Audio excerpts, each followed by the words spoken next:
ଦିନେ କୈଳାସ ପର୍ବତ ଆଡେ ଗରୁଡ ବୁଲି ଯାଇଥିଲେ। କୈଳାସ ପର୍ବତର ସୌନ୍ଦର୍ଯ୍ୟ ଦେଖି ତାଙ୍କ ମନ ଭରିଗଲା।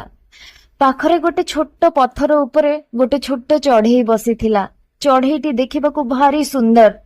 ଗରୁଡ ସେମିତି ତାକୁ ଅନେଇ ଚାହିଁଥିଲେ। କୈଳାସ ପର୍ବତର ସୌନ୍ଦର୍ଯ୍ୟ ଆଉ ଚଢେଇର ସୌନ୍ଦର୍ଯ୍ୟ ଏକା ଭଳି ଲାଗୁଥିଲା ଗରୁଡଙ୍କୁ। ଏତେ ସୁନ୍ଦର ପକ୍ଷୀ ଏହି ପୃଥିବୀରେ ଥାଇପାରେ? ସେହି ସମୟରେ ପଶୁପତି ଯମ ସେଇ ବାଟ ଦେଇ ଗଲେ। ଗରୁଡ ତାଙ୍କୁ ଦେଖି ପ୍ରଣିପାତ କଲେ। ପଶୁପତି ଯମ ଗରୁଡଙ୍କୁ ଚାହିଁ ହସିଦେଲେ, କିନ୍ତୁ ପାଖରେ ବସିଥିବା ଚଢେଇକୁ ଆଶ୍ଚର୍ଯ୍ୟ ହେଇ ଚାହିଁଲେ।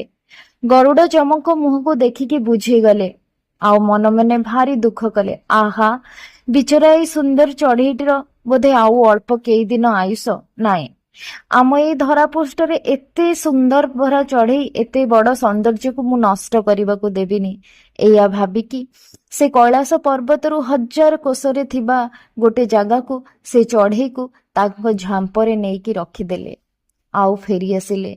ଫେରିଆସି ସାଙ୍ଗେ ସାଙ୍ଗେ ଯମଙ୍କ ପାଖକୁ ଗଲେ, ଆଉ ଯମଙ୍କୁ ପ୍ରଶ୍ନ କଲେ, ପ୍ରଭୁ, ଆପଣଙ୍କୁ ଗୋଟେ କଥା ପଚାରିବି।